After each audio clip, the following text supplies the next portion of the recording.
Mbote bandeko na ngai. Donc en tant que chroniqueur de musique. Chroniqueur de musique puisque ezali passion na ngai, eza passion na ngai puisque ezali biloko na koli nango, biloko pe ba congolais ba koli nango. Donc tozali ko intervenir parce que soki tomoni il y a un ça ne va pas. Pardon, et puis but nango ezali toujours to converger vers la solution. Parce que histoire ya mboka na yo,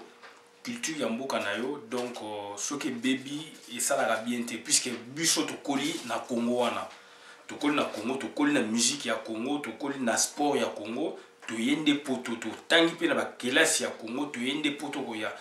Donc tozali un peu personnellement naza un peu différent na ba na bandeko o ba koli awa o bazana culture ya awa. Donc c'est très différent. Donc yango yo nazali ko sepela mingi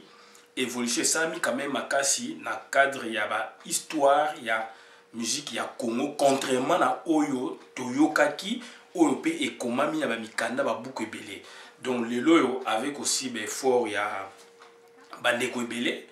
Donc tozali ko sepela pour na lobby to koma ba livre oyo e ko sepelisa batu ba livre oyo e ko tika la seko seko ya vérité vraiment ya histoire ya mboka na biso. Et na yango donc on a ko remercier vraiment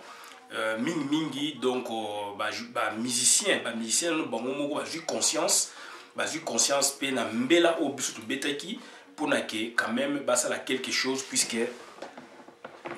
musique art o bango ba créaki et comme le lot histoire ya musique congolaise mais ezalaki fossé na batu ya mitema mabe na batu oyo balingi ba mikumisa bango puisque le ba komi bato minene. Alors lobby donc c'est-à-dire tant babandaki bazalaki na niveau toyebi OEP bango pe bayebi yango balingi koloba yango te o mutu faut bana koloba na histoire na yo na progression na yo maleme na ndenge tokomi lelo. Donc na sepeli makasi mingi na ba musicien eti ba manwaku waku bazali koloba ba vérité vraiment il y a musique congolaise puisque y a moins déjà science na bango ya zaiko science ya zaiko ya ngona do vérité zaiko bima ma voix la somo ba bimi ba lobby ba jine fond déjà ba précédent ki bango ba évoluer ba précédent bango et ba lita bembo aussi ba bimi ba contribuer makasi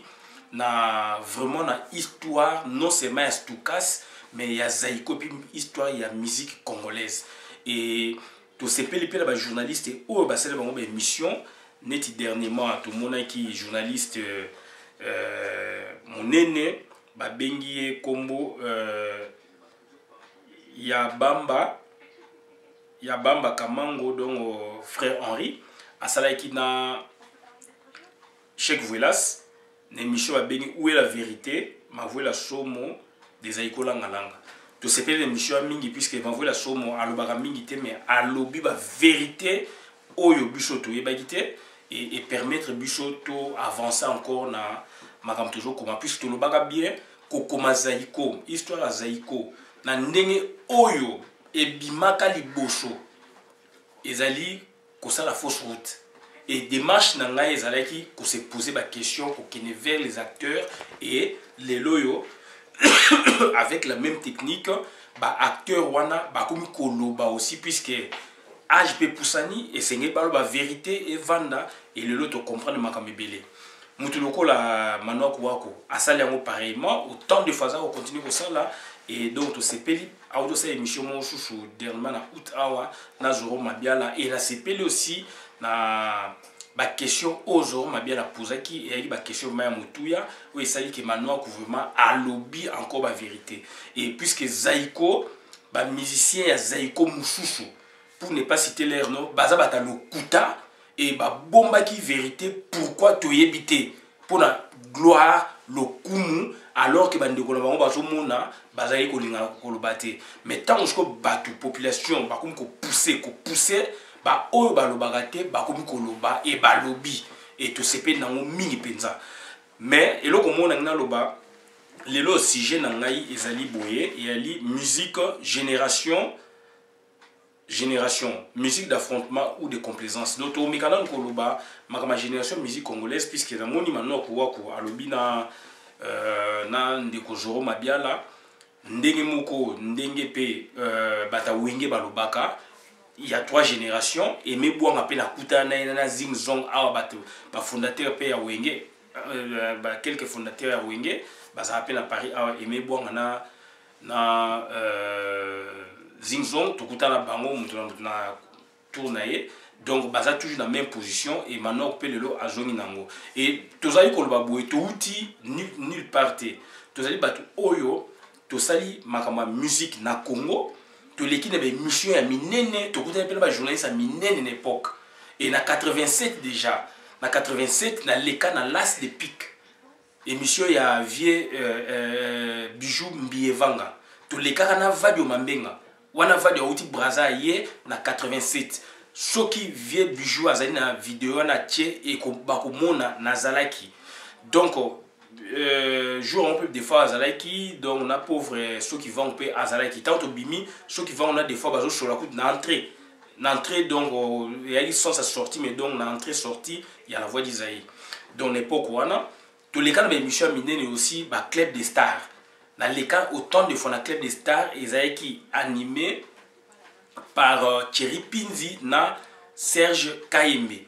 o yazali ona Kinshasa de ba journaliste o bazali ko yamba biso toujours kota na studio maman Angebi donc na leka na émission oyo bayambaka Papa Wendo Kolosoy na 94 journaliste Wendo Kolosoy pardon pasteur Soni Kafuka na musicien Jolino baleka 3 musiciens bazali ko poser question bazali ki kokota ngana poser Papa Wendo question pardon concernant Adou Elenga époque coloniale tango ayembaka attendez mokili et ko changer réaction mindele ezalaka nini na posaka Papa Wendo Kolosoy ba vidéo wana ezali donc émission mususu na lekaka na bozi na tango bozi utaki na ba Kenya donc ba Tanzanie à lekaka mais na posaka question te mais na zalaki na leka sur émission belé et puis koyo club de stars spécial où ils na 95 et ça met la même ligne na lekaki donc il y a tellement sélectionné le fait que ngana zali ko leka mingi ba yeba ngai na kotaka na posaki question na Gato Bivens et Kofi Olomide azalaki alataka ba bubu na yewana ba bilama le quoi bubu ya rouge je pense fleuri Kofi Olomide azalaki ndaye mulamba mutumbula azalaki puisque na 96 il fallait to kene na Cannes 96 donc en Afrique du Sud ndaye ba beng sakaye soit disant ba beng sakaye mais bima après que ba beng sakaye était mais ba beng sakaye na Cannes 96 et puis to yambaka pe inventaire il y a ba pousse café ba 20 ba pousse café kabase les chimanga papa kabase chimanga je pense donc na lekaka na posaka question na Gato Bivens ba vidéo ezali ba support visuel ezali donc c'est à dire musique ezali c'est notre passion tout ça il va débat un peu partout dans ma belé donc musique c'est notre passion et toujours le babou puisque to yebi biloko wana donc to yebi biloko wana to kolina yango et le même acteur au ba créer biloko wana lelo ba fossa ba histoire pourquoi to yebité et ba fossa ba histoire croyant que to ozala kaka un esprit monologuant tozaka na dictature donc na esprit monolithique au mutu kaka penser côté moko lelo ça peut 25 ans donc il est déjà na esprit pluriel yango moni batu lokwa ba manok bazoloba ba mavula somo balobi ba boyebo balobi donc ngai na yebate ke nyoka longo ba longola ka epe na zaiko et mavula somo ni mission na yeba sali nande corona frère Henri alobi yango mutu pa yebate ça n'a pas impacté ba longola ka na zaiko toke lisusu manok waku auti koloba yango et ce qui est grave s'il vous plaît parmi les interventions l'élément na pesali inscrit dans hors du jour ce qui est grave na landa n'est pas courant to landa vidéo oui Bolo Abonza quoi à ça émission sponsorisée par Tonton Skol Bimi na Nyoka Longo et Bimi Nyoka Longo azo loba na vidéo que ngam na sala tout pour na yo okoma chanteur donc alba ba bloko moko bo charger fait bimi ombale et bimi donc à ça la réaction mon côté à l'oba ma bien n'époque on n'avait pas compris et les loyo manoa ko utu c'est loko moko sans que pe manoa ko yeba que bimi tanga longwa ke na tabou national et zoro mabiala na sepeli na maele na yo au timolivement puisque aux appels chroniqueur et manoa ko pe alobiango kutu en souriant que nyoka longo mutu a poussé qui bimi azala a poussé qui est donc a poussé pour na koma alongola qui est donc batteur a comme chanteur et Manok Waku avec son intelligence sa gentillesse a ce qui abi bimi tanga longwa qui accueilli na tabou national tant que au sala concert ba concert ezali affrontement donc si je n'habite pas le yezawana tant bakei et na tene de kalina ba que na bakuta bimi akoma na tabou national bien sûr ba yebaki akoma chanteur et ces jours là ne ba jouer ba zomisi na zaiko voilà ba vérité et ba vérité occultée ezalaki caché pourquoi tu yebité pour na kaka mutalingi azwa le kumu ya ko leka ya lokuta alors que zaiko histoire na ngeza ndenge mususu nyoka longa loba Belgique de Belgique de Belgique de Belgique on dirait zalaka na Belgique azalaka na été manoka utu ko loba yango donc manoka utu ko loba yango deve mwanda ngazo kanzala fondateur nzwana za une vice-président ba fondateur ba za mi balé mais ba créer du collège donc André Bitana de lo Marcel ba on ba fondateur et ba président za Henri Mongombe na donc a joué camarade na deve mwanda qui était donc vice-président et au corroboré et loco évoluer le bail d'habitant bon bazalaki il y avait pas devazalaki donc il y avait pas un seul fondateur devait fondateur donc fondateur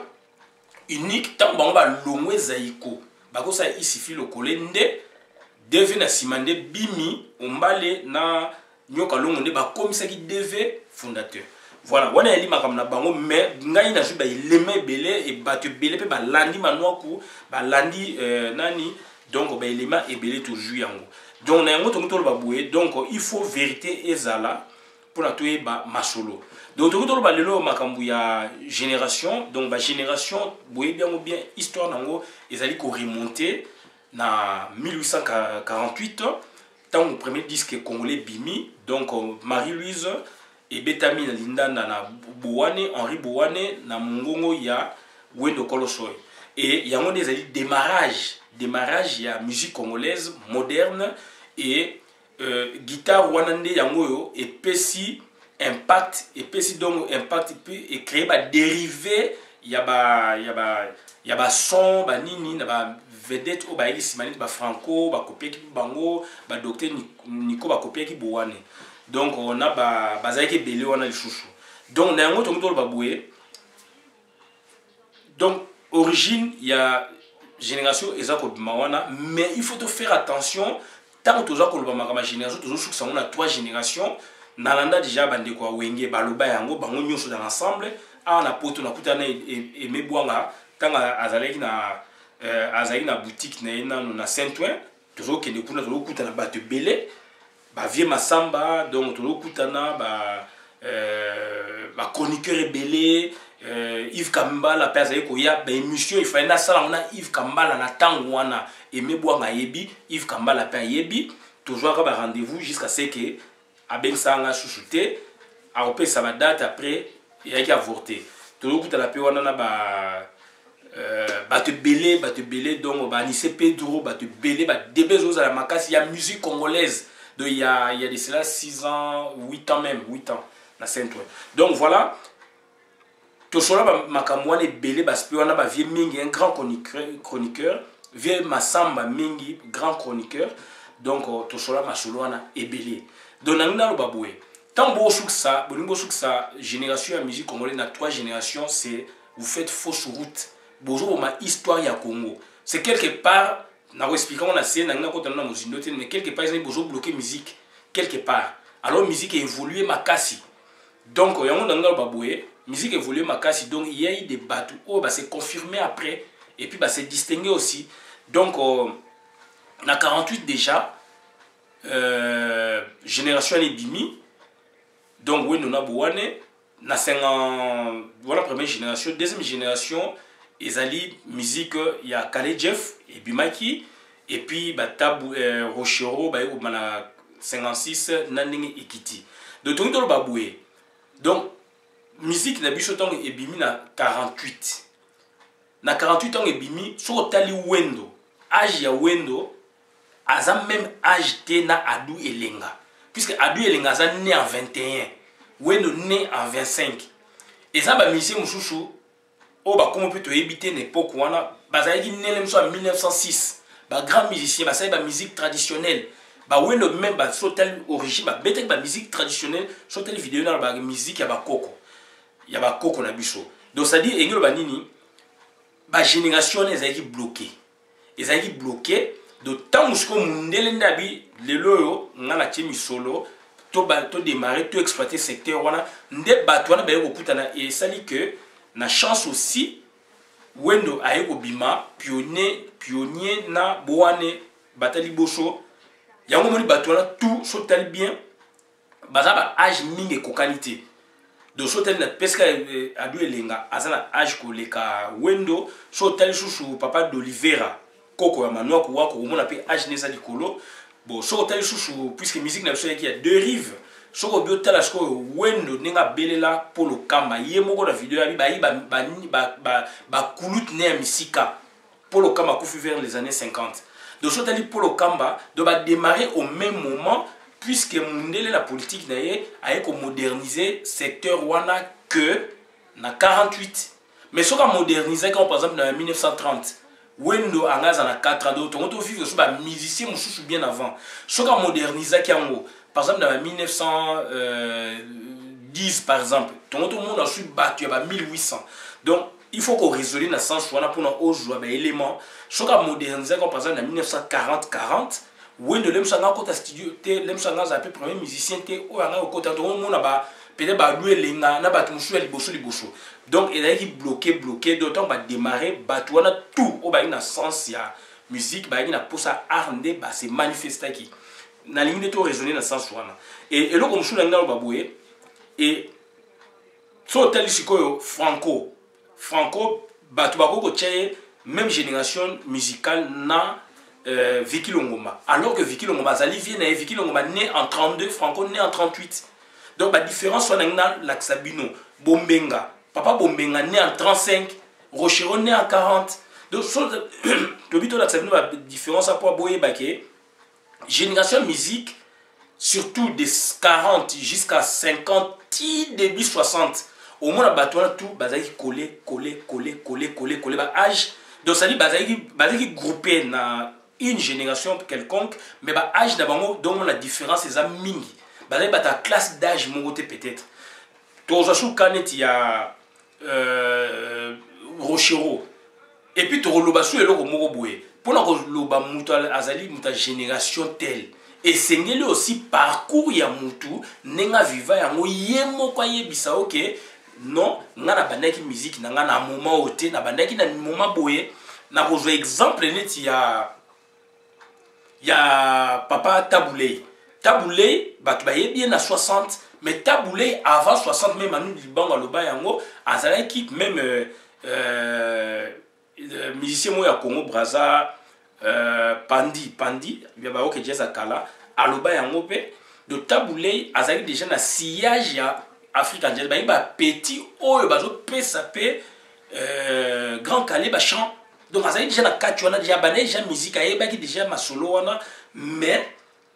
aye ba ye ko bimise na moment nini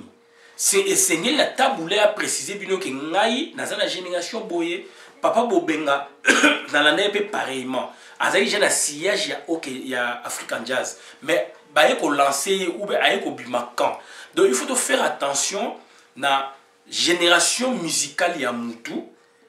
ezali te date oyo muta bimi ba présenter na orchestre ou na télévision ezali te date oyo mutu abimisi disque na liboso ezali te date oyo public yebiye donc ça dit public yebiye et gros appel date au public yebiye officiellement comme oyo ke a sala musique mais azarana na kuneti vadio alors bi ya azali ko sa musique ya chambre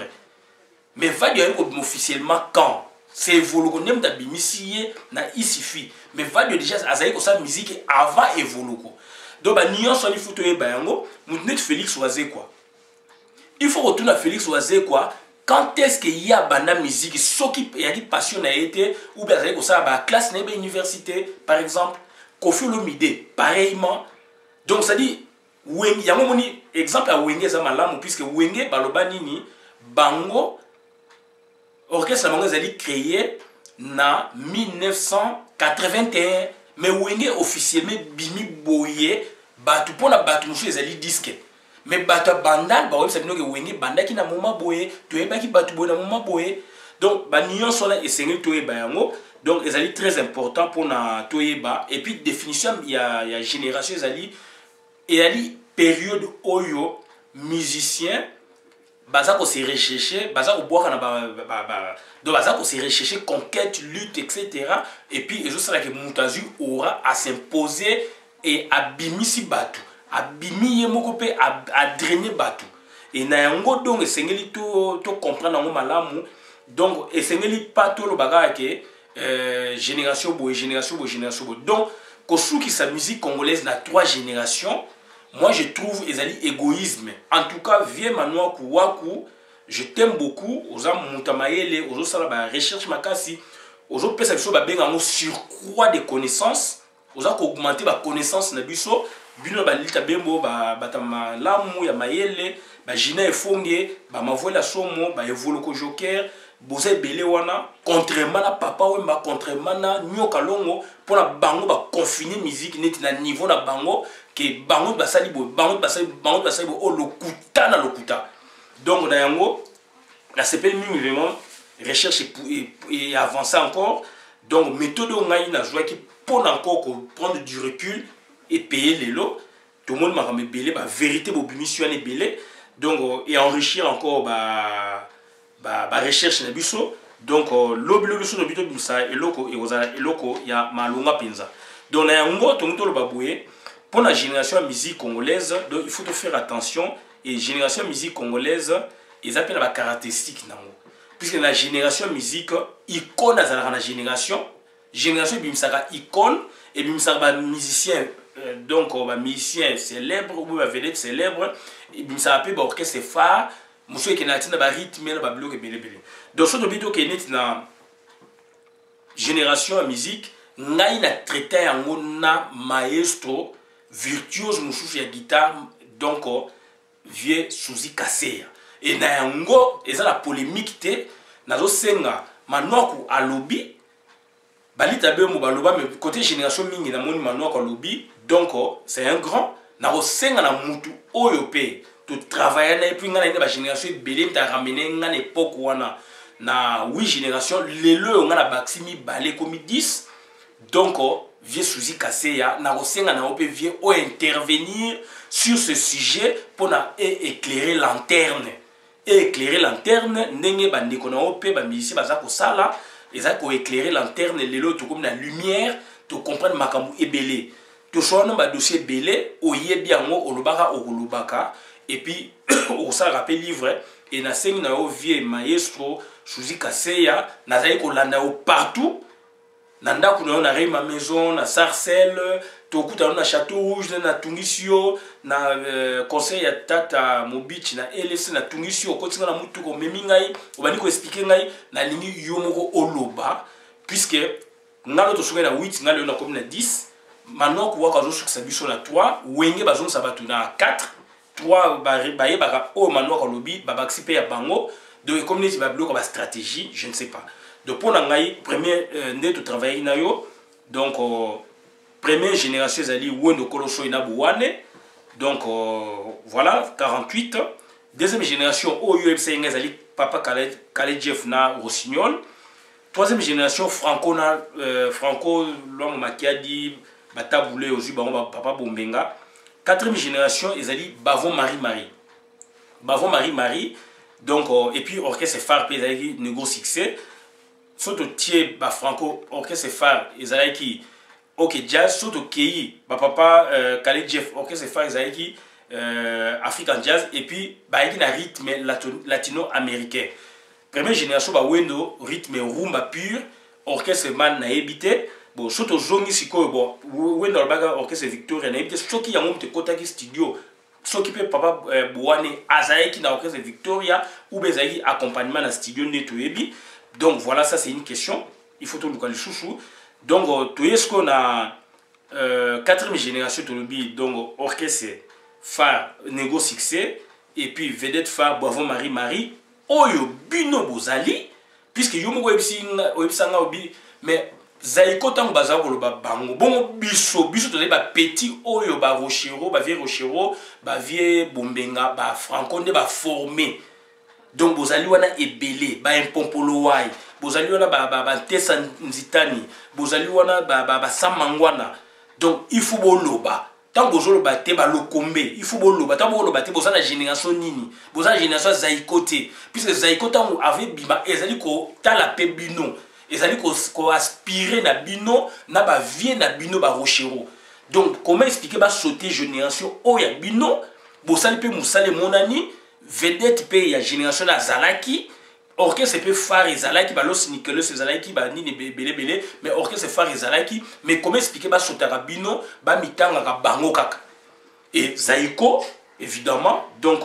orchestre phare zaiko icône c'est voloko et bimisa qui peut danse ba référence mususu ba danse ba kavacha ba rythme ba kavacha voilà. Donc toke sikoyo na génération oelandi zaiko yo moko vie Suzy Kasso Ebsenga bi ezali génération d'ici puisque ba question boko tchaba ngwapi ba Koffi Olomide boko tchaba ngwapi Koffi Olomide qui vous dit il y a zaki aza idole neza ke voloko bi polo ya lobal polele idole neza ke voloko. Donc siko batu wana sikoyo ba s'inspirer qui na batu wana et il suffit donc yango wana mutu ye créer batu et puis si batu sou goût batu ba yeko bima puisque zaiko yaki orchestre mo tellement compact que moyen batu batu boy ezate bozi même en a souffert. Donc il fallait vouloir tirer poids à une musicien privé vouloir na zaiko bozi mo aloba yango bon comment expliquer. Donc génération ya ici ya batu oyo bango ba ça ici le collé ba yeko bimisa bango donc baza cité te mbala moko le mo ici bou et mbala moko wenge abimi na 88 wenge mais non ngana discuter na aimé bonga ayebi position na nganga bino toujours génération na science na sens biologique te neti papa à cause de la différence là mon année il y a 25 ans non puisque génération babi eza avec quart des siècles mais toujours jouons na sens mot artistique surtout plutôt jouer génération musicale na sens moko biologique de zaiko aussi et cause à cité te donc ça dit il faut toujours na sens moko artistique. Dans le sens artistique, ils allaient travail, lutte, conquête, donc musiciens, orchestre, ils allaient imposer style, ils allaient imposer un travail tel que musicien ou avec son orchestre, ils allaient imposer un travail tel que Monani et Bimi. Donc voilà donc Waneyali, 6e génération donc ici wana vieux Suzy Kasso amto lobelinga yango. 7e génération yomoko lobiangobi c'est Defao. Joe Poster, ba Redia Miss, ba Koko Nana, ba Marai. Donc, ça on a même ba Apo de Dallas, ba Nan Basé Belé wana. Et puis, on a orchestre c'est Grand Zaiko Wawa. Donc, tu es au Souka na Osiko Wapi, na 7e génération, 8e génération, ce que vous avez dit, ba Suédé, na ba Wenge. Donc, leader na Bango, o abimisi génération, puisque les habitumba, c'est qui? C'est Boketu Wayambo, Lelo Boketu Wayambo, Boketu premier. Et puis JBP baye na sima bani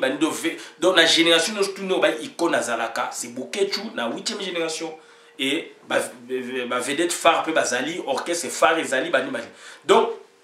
c'est ça un peu le travail parce que souka kinayo et lelo yonga na bimisi 10e génération 9e génération donc fali ipupa na orchestre nae et nze monaye liputa ezape chanson phare et na chaque génération on appelle ba chanson phare et ali. Donc, tu est-ce qu'on a 10e génération pour nous c'est Fabrigas.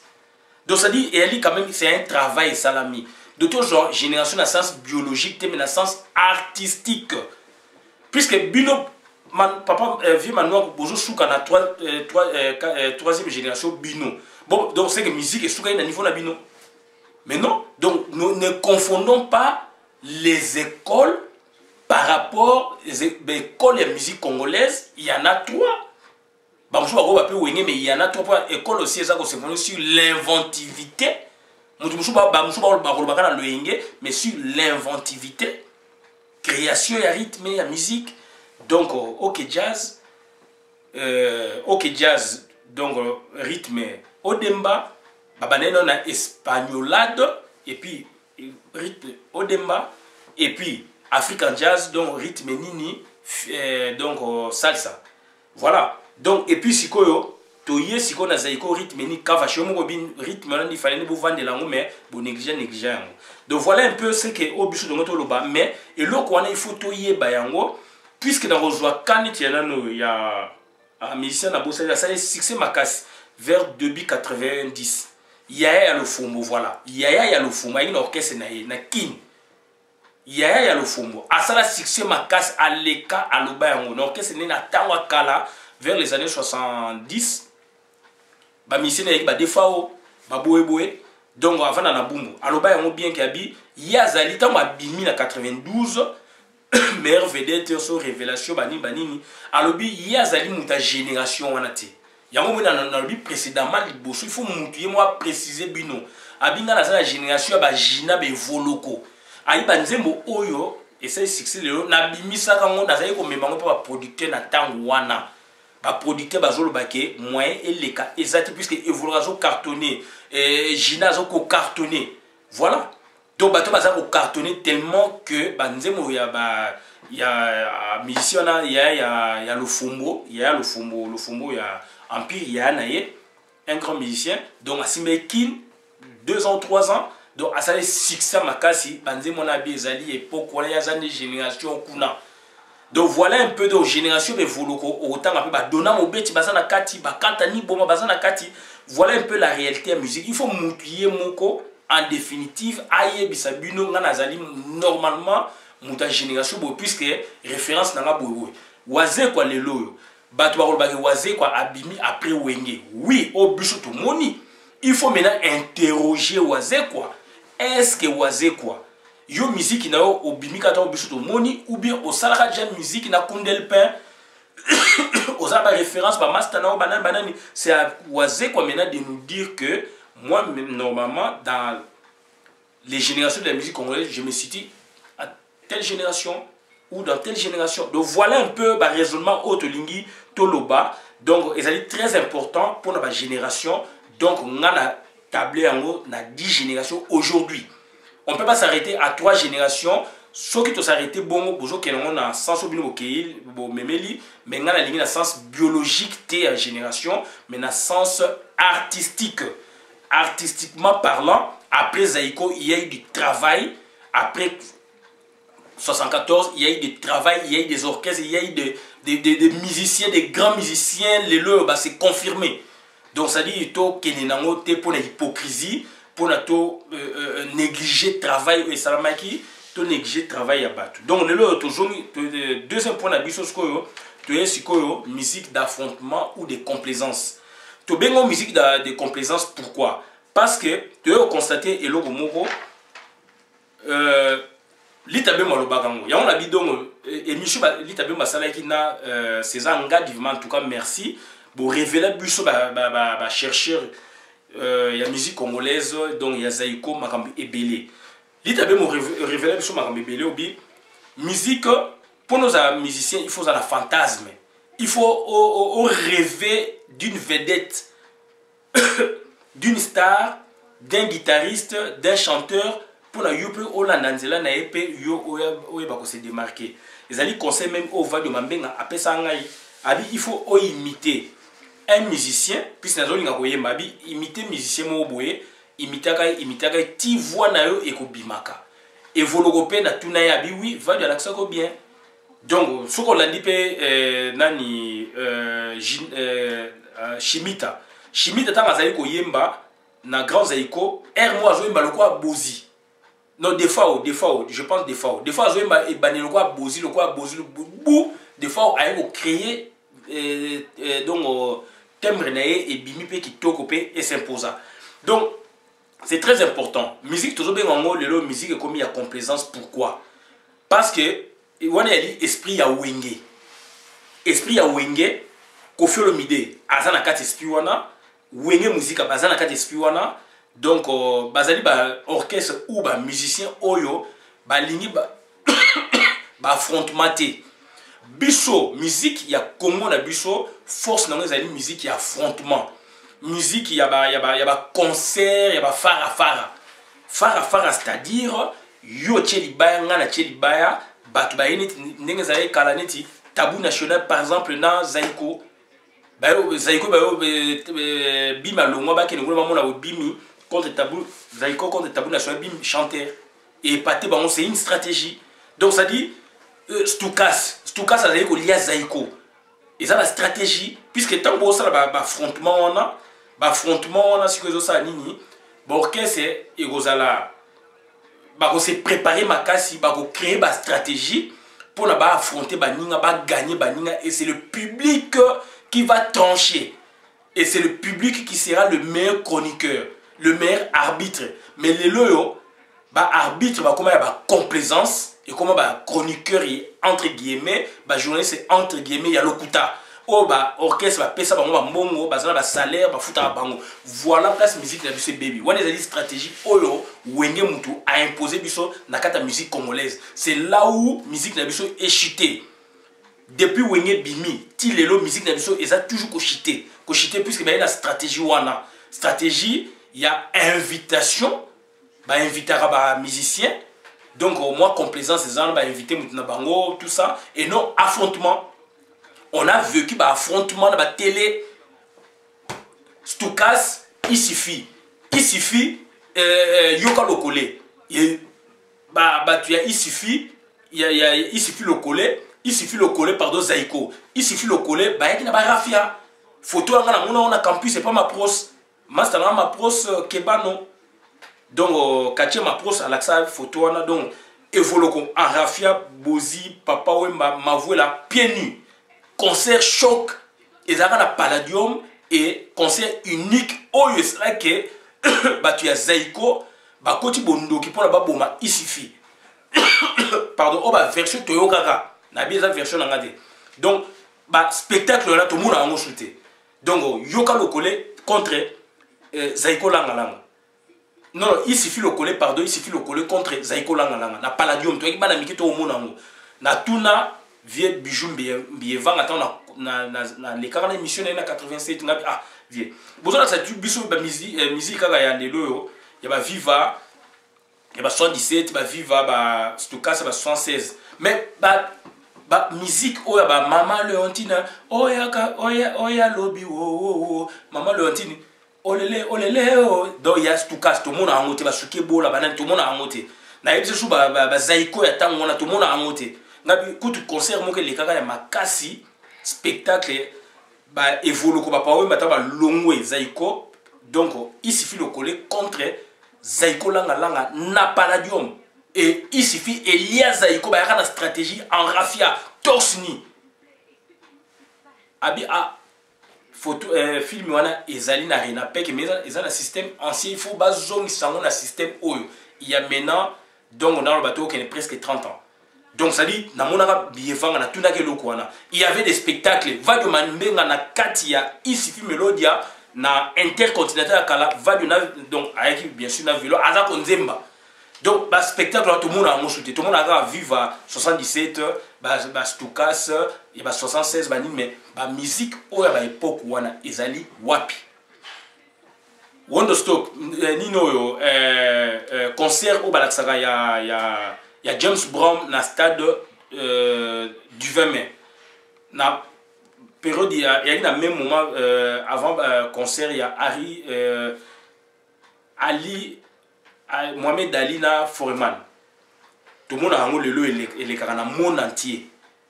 Bachara orchestre Simba. Et vieux Massamba Mengi, grand chroniqueur, toujours années Mingi, et pas il y a aimé Bwanga. Dans le débat de ça abi juste après puisque Simba et enlevé les rideaux pardon il y a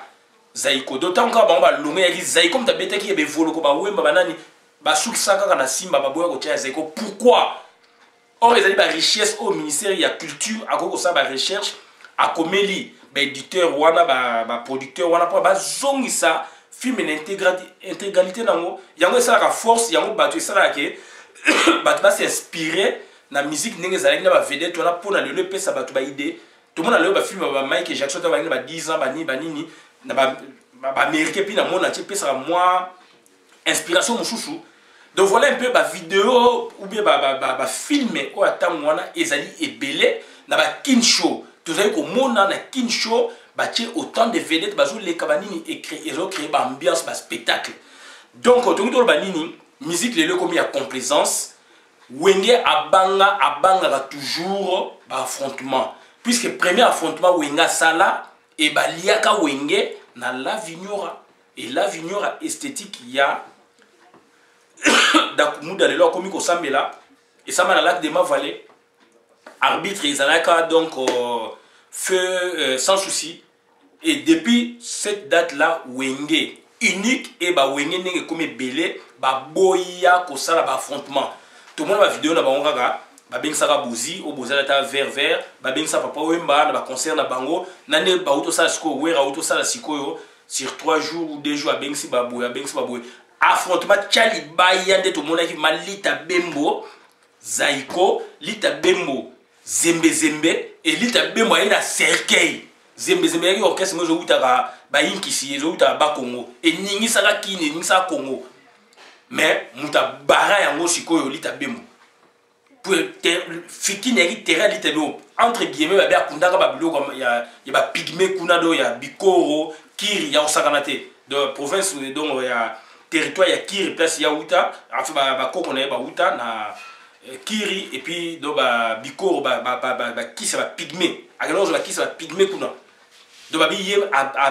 donc na fikino mutako ko gagner azate oh ya ba stratégie donc ayaka na cercueil a gagner ka zembe et zembe tant ka ba 6 affrontement na ndenge kenda pe orchestre kenda okufa est-ce que ba orchestre le bima ba s'inspira ba yoka masolo wana nde ba evitaka tomona affrontement ya na ba 80 vers les années 80 awa ya Victor Eleison na Viva la Musique et Victor Eleison est mené à latinde mona papa wemba bien que Marais le lo kosaka est mené à latinde mona papa wemba na kati siko ba moni puisque musique est éclairée il faut bazala ba vivo cool soko lati boedo et puis ça faut bolatinde mona keste po ba late ndenge mo siko mbala moko papa wemba ko jwa bilamba ya Marais ya sengi liputa ya moi simona kati ya che biloko wana toyeba ko na moment wana mais Marais a fait vidéo dernièrement alumaka mususu voilà donc toyeba biloko wana stratégie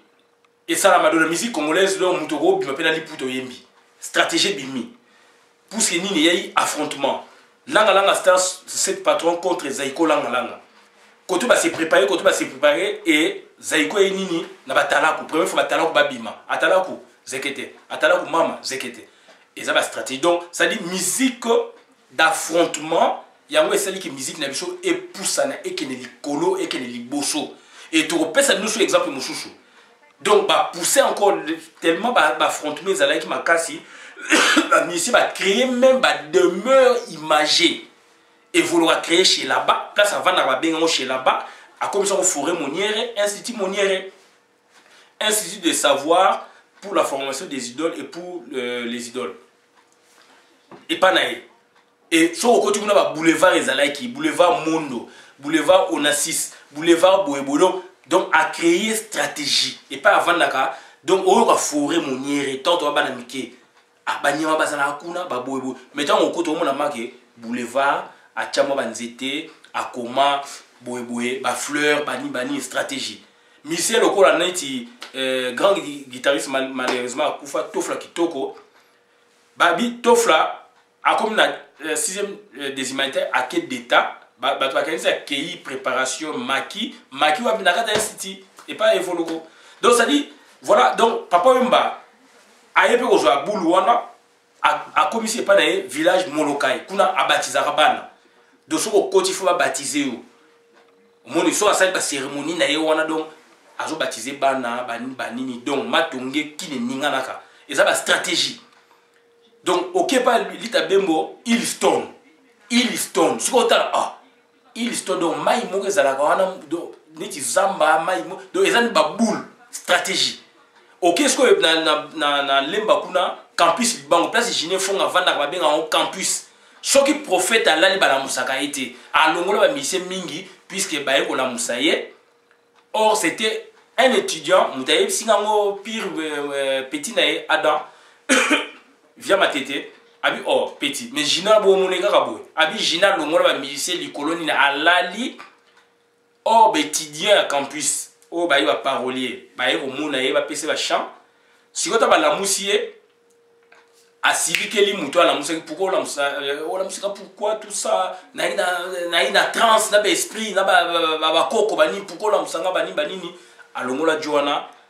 alongola musicien na ye donc boulot tout ça donc il y a une stratégie donc pour vous dire que affrontement et apporter une stratégie et ba musicien ba travailler ma kasi ba nze moni no koyemba eloko nino koyemba biloko ni boko bimisa pour la public ba linga bino public et juger bino et lelo yo eza so public nda jamais musique na biso te comment est-ce que ba journaliste corrompu oyo ba wenge et créer oyo ba quartier latin et créer donc musique na biso ezali sko et ça capare na maboko ya ba chroniqueur vendu na maboko ya ba faux journaliste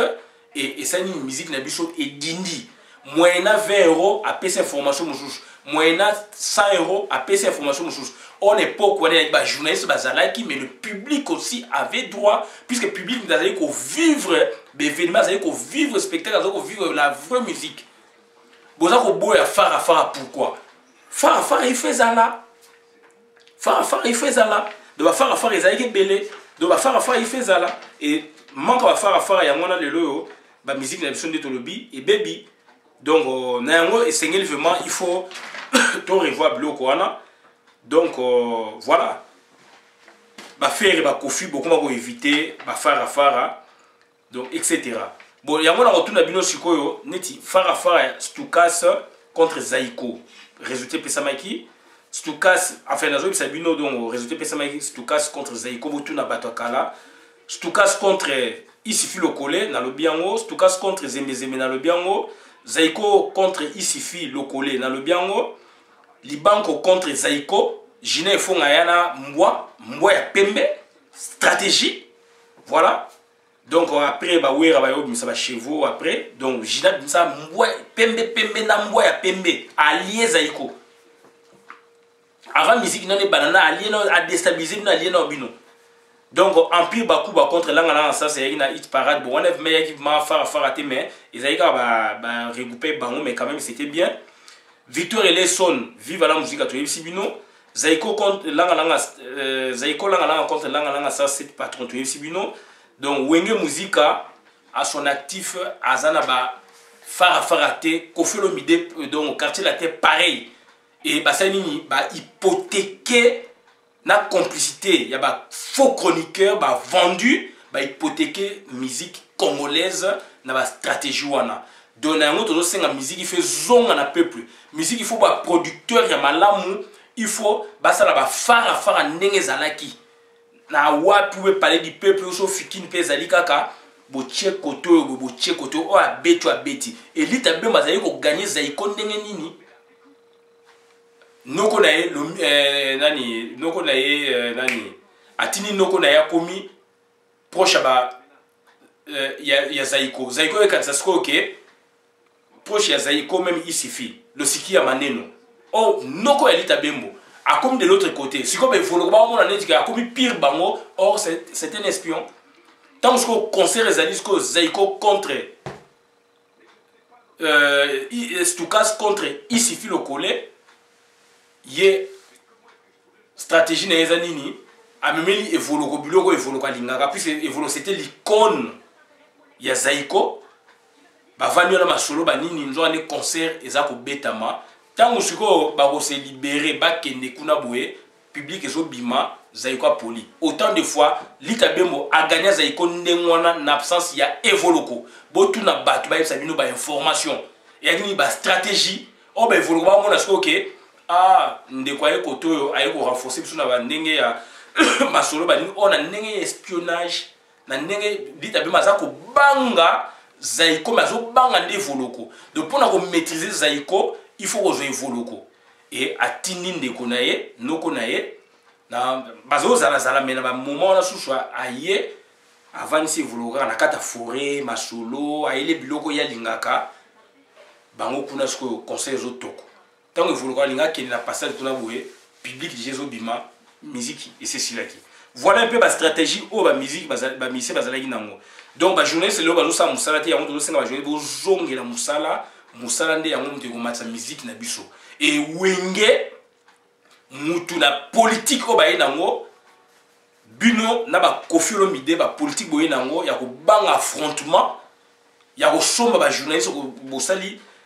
ba komi écrire na bino ba komi ba salarié na kati ba orchestre na bino yango e bomi musique yango ba ivoiré ba bima boko ndima yango te mais yango ni za ba analyse o tozo sala yango en tant que chroniqueur na yango tozo lo ba boye où sont les Kalonji Ngoyi, où sont les Manda Chebwa, où sont partis les Lutumabangu, Ilunga Mona Boute, Moui Boueboué. Maman, il est là pour booster cette musique qui est vraiment donc dans le gouffre profond duquel pour sortir c'est un grand problème. Donc, dans un autre vraiment donc beaux alavements réfléchi pour la musique nabiso et zonga pour la musique nabiso et mata travail et mata. Pourquoi pas Farah Koffi Olomide Félix Oazé quoi. Pourquoi pas Farah Jibem Piana Werason. Pourquoi pas Farah musique boye.